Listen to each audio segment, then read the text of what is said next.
Alright, tell me a story about this truck. This is Ford F600 serial number 1. And I grew up with this truck on the farm. Dad owned it. And he only ever told me it was serial number 1 after he had his clearance sale and sold it. So then I had to track it down and buy it back years later. And this is it. This is the first F600 ever built. And I didn't realise at the time on the farm that script writing was under the red paint on the door. The bloke who bought it rubbed it down and found that script writing. Was that put on by the factory, was it? Yeah, it was on at the factory, so it was obviously, they made a bit of a fuss about it being number 1, probably had it on display in the Geelong motor plant. And then they eventually sold it off to a buyer who actually extended the chassis. Number 1 F600 was actually a short wheelbase prime mover that had a little single axle trailer on the back. So yeah, these the first few F600s were in that variant, and then just about every one of them has been modified to a more usable truck by extending the chassis and putting a tray on the back by people who bought them. They're kind of a bit useless as a little prime mover. So this, like probably all the others, was changed to a tipper. And then Dad bought it off him. And yeah, I remember once around the kitchen table, Dad crapping on about the old F600, which I thought was a piece of crap because it was just a farm truck that made a lot of work for me because I was used as a slave on the farm. And I remember Dad cracking on saying, oh, the good old Ford F600 number 1. And I thought, what are you crapping on about? It's not the best truck of the farm, it's not number 1 truck. And now I realise what he was talking about. He meant it was serial number 1. But I didn't twig until after he sold it, and then he said, you realise that was serial number 1, don't you? And I went, no. You're probably thinking, I was trying to tell you around the kitchen table that time. You what? And I'm like, just a dumb kid going, what are you on about? I thought somebody had done that script on the side of it, but no, that looks like... And then you think about going, no, Ford do occasionally do that, like when a special numbered car's rolling through. Yeah. So I'll show you the serial number. I'll turn the engine on. It's got the old Y block in it. Y block is the sort of the first V8 after the cycle.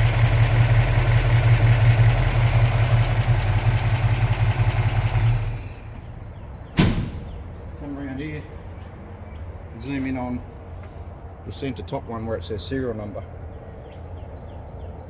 Gonna focus? It just says 1, not even 001, just says 1. Apparently it's not gonna let me focus. But yes, number 1, serial number 1. Body number 341. Yeah, I'm not sure how they work with their numbering of bodies and chassis and stuff, but the actual serial number is 1, and it's had that script writing on the door. So it's the first one that rolled off the production line, I'm assuming. Yeah, Australian. It's the first Australian one, because obviously they made these in America, left-hand drive. So we made them in Australia at Geelong. This would have been the first Australian one off the production line, and they were all red and white, just like the Model T Ford. You could have it in any colour as long as it was black, or you could have these in any colour as long as it were red and white. As far as I know, unless someone else is seeing a different coloured one from the factory.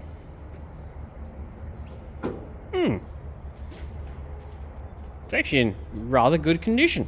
It's got a 2-speed diff, which is probably left over from that time as a prime mover. So yeah, you can split the gears. Actually, at least the tray's a good size. I couldn't imagine if it was any shorter, it would be not very useful. And if you have a look down there, I put that fuel tank on there because all they had was a little fuel tank behind the seat, and as you drive anywhere, you just watch the fuel gauge go down because the fuel tank is not big enough to supply. The truck's like, yeah, it's just, you're gonna need some more. It's just uses fuel like nothing, but only mainly because it's a small tank and it's huge. 500 Holly on it. I think it's a 500 Holly from the factory. Yeah, it probably does suck a lot of fuel. Yeah. Yeah, if you have it come down the back here, Yeah. I've left these things on. Look, this shitfully made piece of engineering here is what my dad put on there, so he could tow the bale elevator from one paddock to another. And if you come down here, you can see in this tie-down rail here, it's all worn away. That's where the baler would hook on, and you'd put a bolt through the back of it, and it would pull along beside the truck, and then that's what I'd be up top there trying to keep up with Dad bloody driving like a maniac, whilst I had to grab every bale and stack it on there, and like I said, get used as a slave.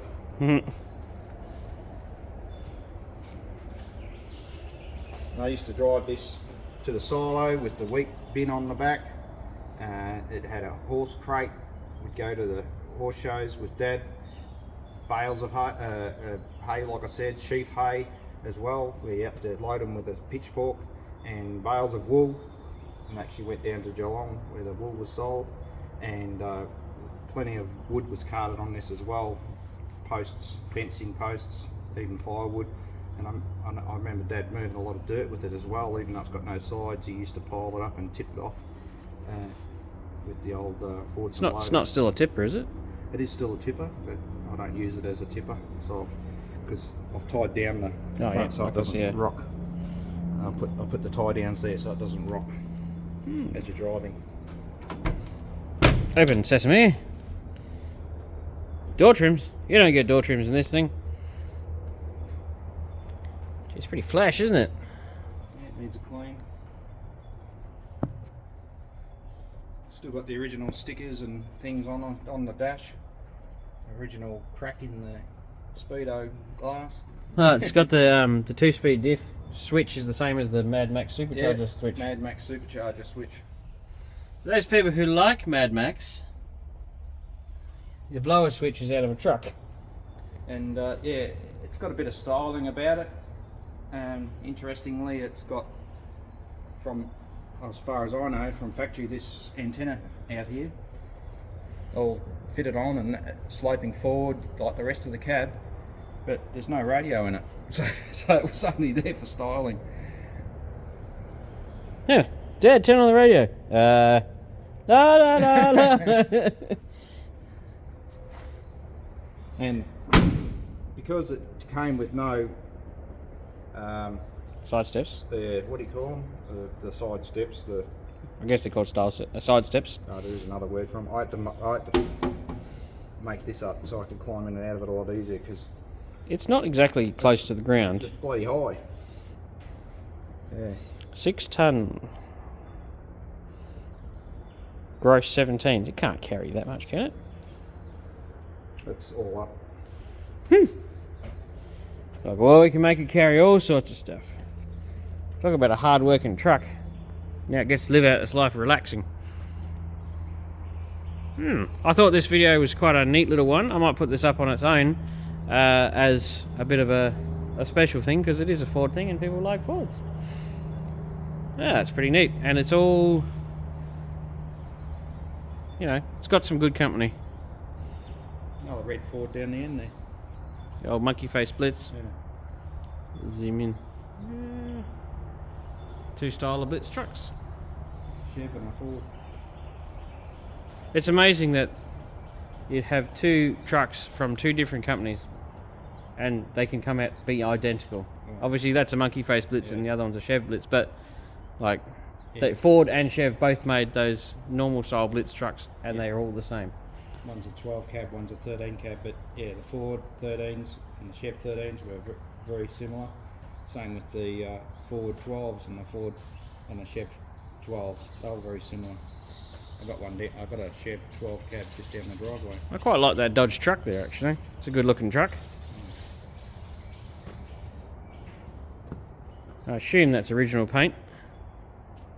Possibly? I'm not sure. Oh, well, they get painted multiple times in the army anyway. I've actually sandblasted and painted the bottom, the chassis and the wheels and running gear and left all of the panels to be sanded down by hand and painted. Oh, that's a nasty looking spider. You can stay right where you are.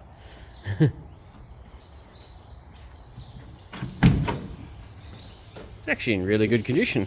Still got to do a lot of work to this.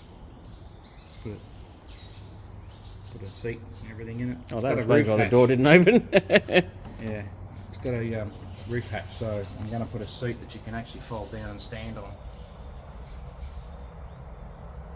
Looks like the top of the truck cab comes off. Yeah. Oh, there's a bit of somebody that style in the factory like, oh, you know what? I've got a bit of spare time. I'll just bead roll some styles into it.